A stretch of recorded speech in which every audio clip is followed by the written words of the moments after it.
So in this video, I just want to give you a few final words of encouragement as you prepare for your CELPIP test. Is it difficult? Yes, it is difficult. Reading can be quite challenging and sometimes listening too. But one thing I can assure you, and this is me talking based on the experience of over 1,300 test takers that I have personally coached. I can assure you that if you give your best, if you put in the grind, if you put in the work, you will succeed. The one reason why many test takers are struggling with these exams is because many people just believe in miracles. Many people believe in chance. I have a lot of students who would say, I am telling them in class, you are struggling. You have to work hard. And they're like, no, God will not let me fail. My God will not let me fail. It's okay to believe in God. Of course, we all do. But miracles don't happen for CELPIP and IELTS. If you don't put in the hard work, there will be no miracle. There will be no God to come sit and take the test for you, guys. Please put in the grind. Have a schedule. Have a timetable. Now, many of you have successfully gone through this course. You've watched all the videos, you've listened, you did a little bit of practice, and that's where it stops. Like literally, it just ends there. I have again many test takers who, at the end of their CELPIP class, that's all. They do nothing else. I want you to know that bulk of your preparation for CELPIP and IELTS exams will be done outside of the classroom, outside of my class, not in the class. The videos, the courses you've taken, the classes you've attended has covered 50% of your test preparation. The other 50% is resting on your shoulders.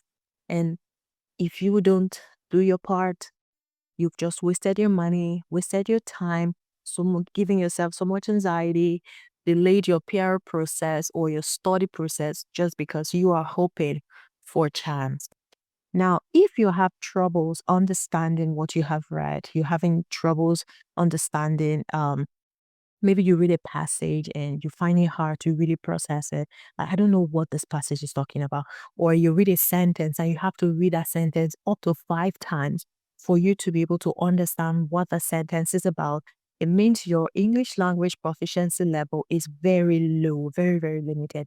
In that case, you have to first build your English level. For some test takers, there are some things that can solve it. Maybe reading English materials every day. Reading, just get into habit of reading. And when you're reading, read with a goal. For example, many of my test takers are struggling with summary. Like in the read and four we did, you realize that, okay, I really need to learn how to summarize. Many students are struggling with summary. I am not going to be sitting in class teaching you summary. That's not my job. You have to learn. So I'll give you the tips on what you can do to learn summary. For example, read long passages. It doesn't have to be your CELPIP or your IELTS materials. It could be just news report. Get into a habit of reading a passage and then asking yourself, what is this passage about?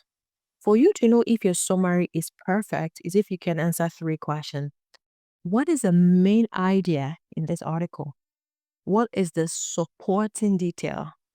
And maybe the last one, what is the final remarks or final statements?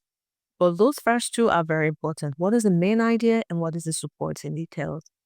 And many times, like I would always tell you in class, the first sentence of each paragraph is enough to tell you what the main idea of each paragraph is. And then once you've gotten the main idea, it's time to look for a supporting detail and you're good to go. Practice this. If vocabulary is a problem, there are some test takers who would hear the word, for example, analyze. They don't know what it means. Literally yesterday in class, I was asking a student, what is the meaning of the word analyze? Like ANALYSE. Many of them doesn't know the meaning of the word analyze. It's not their fault. Limited vocabulary. Do you think I'm going to be teaching vocabulary in my class? That's not my job. It is assumed, it is expected that before you sign up to take this CELPIP or IELTS exams, you already have a good command of the English language. So this class is a test preparation. It's an exam preparation. It's not to teach you English. It's not an English class. If you want to sign up for an English class, sign up for an English class. We offer English lessons. We offer ESL classes. That is different. Exam preparation is different from English learning. So if your English language is very, very basic, I would really recommend to do out of class work. For those of you signing up for real life classes, we always give tasks in our WhatsApp group. We give daily tasks every single day.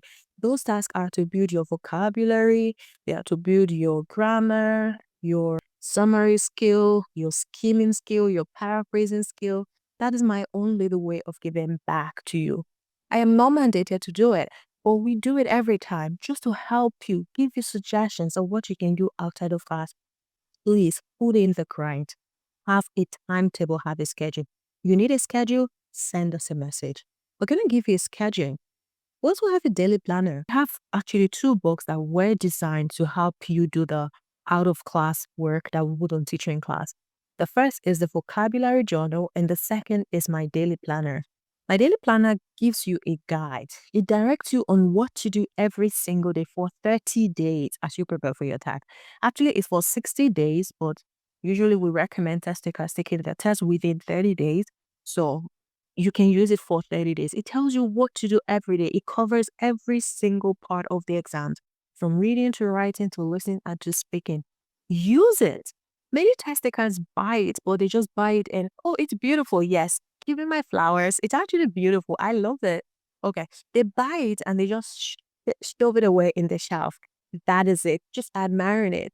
They don't use it. You shouldn't be that test taker.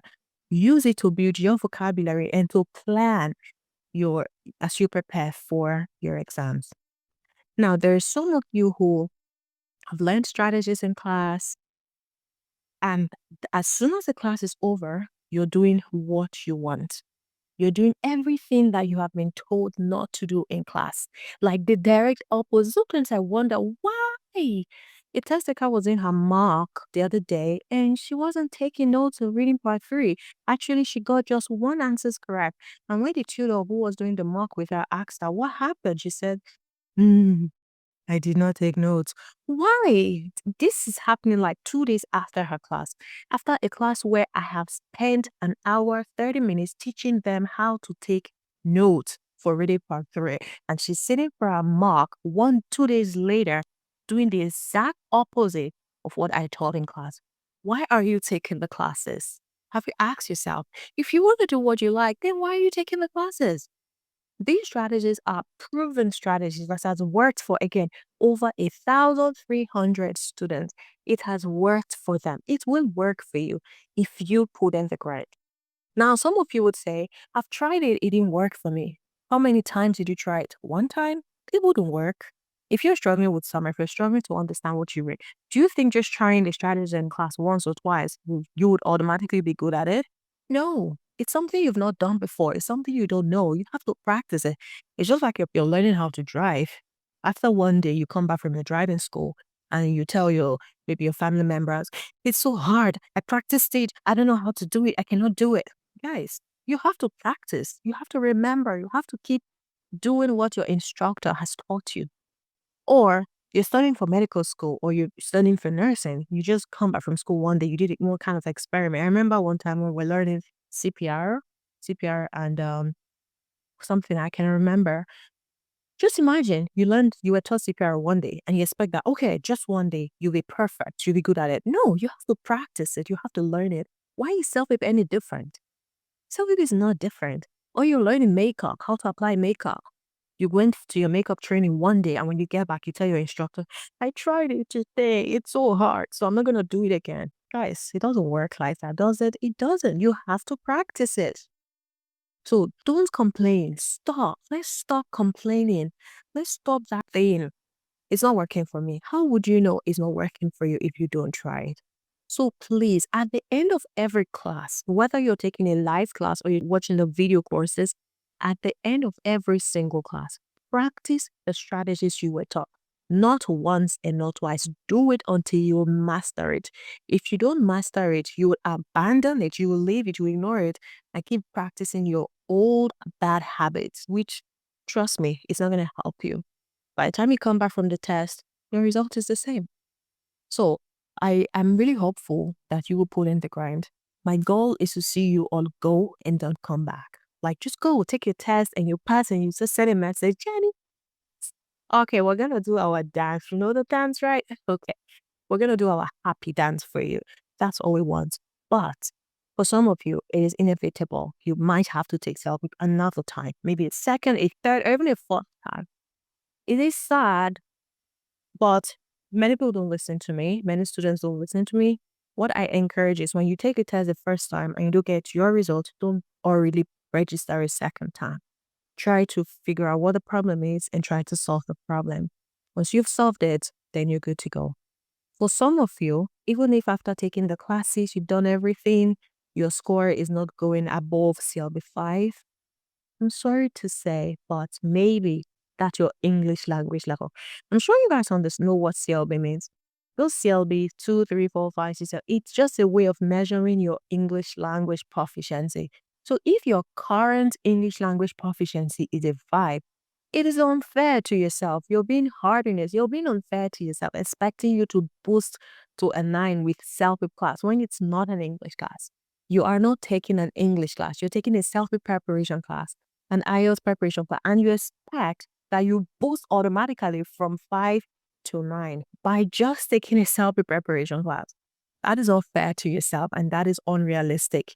So if your English language proficiency level is a 5 or a 4, what I do encourage my students to do most time is pause CELPIP, go sign up for an English class, boost your English, upgrade your English, improve your English from basic to intermediate, and then gradually keep going higher. If you don't do that, you keep giving CELPIP $200 every month for free. Literally, that is the truth. And there is no teacher on earth that will sit you down and prepare you for CELPIP exams and you go from level 5 to level 9. It's not possible. If you find a teacher who said they can do it, good luck with that. But trust me, it doesn't work. So I'm really going to wish you success in your test. Put in the work. You've let me hold your hands for this long. Let me to hold your hands until you get your desired score. And again, put in the grind. I have done 50%. The remaining 50% is on you. Put in the grind and come back. Let us do the happy dance. Bye.